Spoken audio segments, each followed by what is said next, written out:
नमस्कार, मैं हूं प्रशांत भारद्वाज और आप देख रहे हैं न्यूज रूम पोस्ट। चुनाव भारत के सबसे बड़े सूबे उत्तर प्रदेश में हों और अयोध्या, काशी और मथुरा की चर्चा ना हो तो ये कैसे हो सकता है?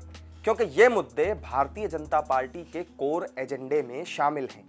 यूपी चुनाव से ठीक पहले एक बार फिर से मथुरा में श्री कृष्ण जन्मभूमि की चर्चा शुरू हो चुकी है। इस चर्चा की शुरुआत हुई है यूपी के उप मुख्यमंत्री केशव प्रसाद मौर्य के बयान से।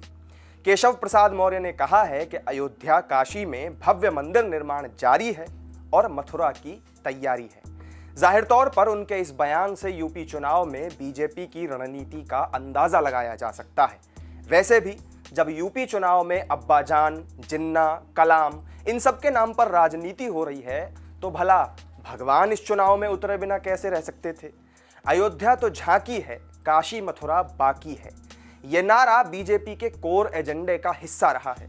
लेकिन इस बार बड़ा सवाल मुद्दे की टाइमिंग को लेकर है कि क्या अयोध्या के बाद बारी अब मथुरा की है? लेकिन इस मुद्दे से जुड़े कुछ ऐतिहासिक सवाल भी हैं।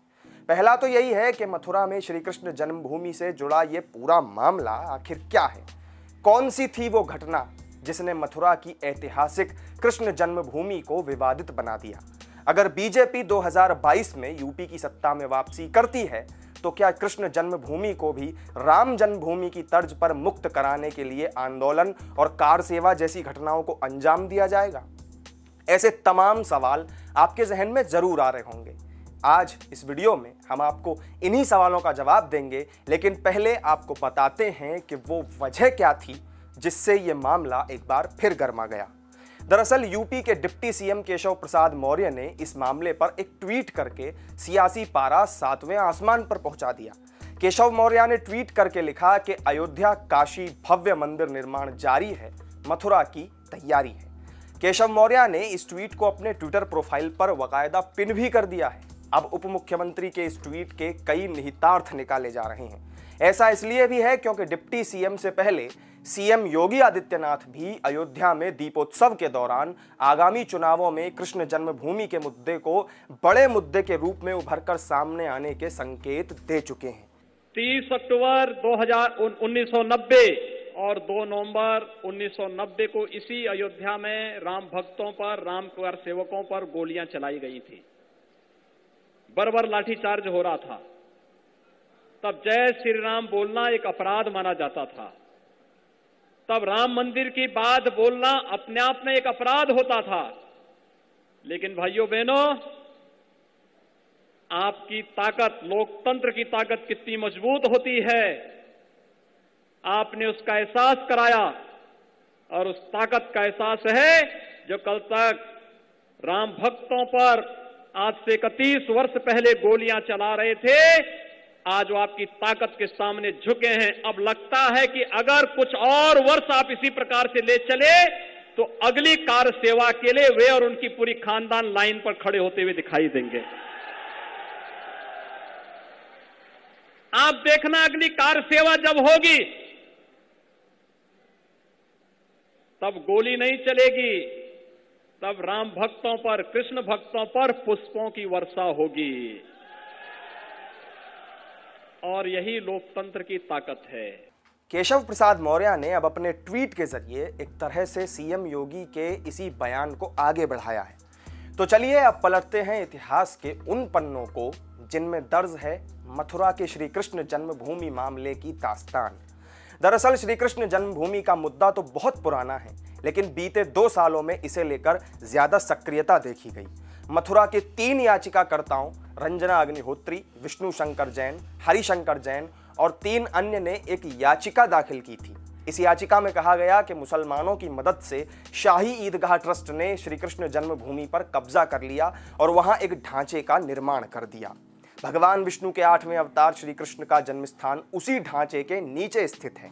इसको लेकर मथुरा की सिविल कोर्ट में एक मुकदमा दायर किया गया और 13.37 एकड़ की जमीन पर दावा करते हुए स्वामित्व मांगने के साथ ही शाही ईदगाह मस्जिद को हटाने की मांग की गई। याचिकाकर्ताओं की ओर से यह कहा गया कि मुगल बादशाह औरंगजेब ने 31 जुलाई 1658 से लेकर 3 मार्च 1707 तक अपने शासन के दौरान बहुत सारे मंदिरों को तोड़ने का आदेश दिया था। 1670 में कटरा केशवदेव मथुरा में भगवान श्री कृष्ण के जन्म स्थान वाले मंदिर को भी ध्वस्त किया गया और अपनी ताकत का दिखावा करने के लिए ईदगाह मस्जिद के नाम से एक इमारत तामीर कर दी गई। हिंदू पक्ष की ओर से याचिकाकर्ता के वकील हरिशंकर जैन के पास औरंगजेब का वो ऐतिहासिक फरमान भी था जिसके मुताबिक 1670 में मुगल फौज ने मथुरा के उस केशवदेव मंदिर को गिरा दिया जिसे राजा वीर सिंह देव ने 33 लाख रुपए की लागत से उस समय बनवाया था और उसकी जगह पर एक मस्जिद तामीर कर दी गई।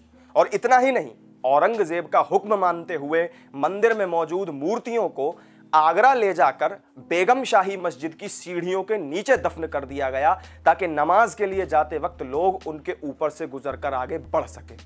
मथुरा में शाही ईदगाह मस्जिद कृष्ण जन्मभूमि से लगी हुई बनी है।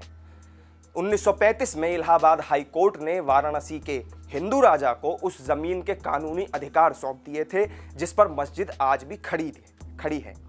1951 में श्री कृष्ण जन्मभूमि ट्रस्ट बनाकर यह तय किया गया कि वहां दोबारा से भव्य मंदिर का निर्माण होगा और ट्रस्ट ही उसका प्रबंधन करेगा। 1958 में श्री कृष्ण जन्म स्थान सेवा संघ नाम की एक संस्था गठित की गई। कानूनी तौर पर इस संस्था को जमीन पर मालिकाना हक हासिल नहीं था, लेकिन इसने ट्रस्ट के लिए तय की गई सारी भूमिकाएं निभानी शुरू कर दी। इस संस्था ने 1964 में पूरी जमीन पर नियंत्रण के लिए एक सिविल केस दाखिल किया, लेकिन बाद में खुद ही मुस्लिम पक्ष यानी कि शाही ईदगाह ट्रस्ट के साथ इसने समझौता कर लिया। 1968 में हुए उस समझौते के मुताबिक जमीन ट्रस्ट के पास रहने और मस्जिद के प्रबंधन का अधिकार मुस्लिम कमेटी को दिया जाना तय किया गया था। तो ये था श्री कृष्ण जन्मभूमि और शाही मस्जिद विवाद का पूरा इतिहास। अब बात करते हैं मौजूदा सियासी तस्वीर की। राजनीतिक विश्लेषकों का मानना है कि लोगों की आस्था से जुड़े मुद्दे हमेशा से ही चुनावी मुद्दा बनते रहे हैं। उत्तर प्रदेश हो, उत्तर भारत हो या फिर पूरा देश हो, भगवान श्री कृष्ण हर जगह किसी न किसी रूप में पूजे जाते हैं। राम जन्मभूमि के साथ लोगों की जैसी भावनाएं जुड़ी हुई हैं, ठीक वैसी ही श्री कृष्ण जन्मभूमि को लेकर भी हैं। ऐसे में बीजेपी के इस मुद्दे को सुलगाने के पीछे की वजह इन्हीं भावनाओं को माना जा रहा है। भगवान कृष्ण को अपना सारथी बनाकर अर्जुन ने महाभारत का रण जीता था, लेकिन क्या बीजेपी आज का अर्जुन बनकर 2022 में यूपी के चुनावी रण को जीत पाएगी? तो हमारी इस वीडियो में फिलहाल इतना ही। फिर मिलेंगे नई वीडियो में नई जानकारी के साथ। तब तक आप जुड़े रहिए हमारे साथ और देखते रहिए न्यूज़ रूम पोस्ट। नमस्कार।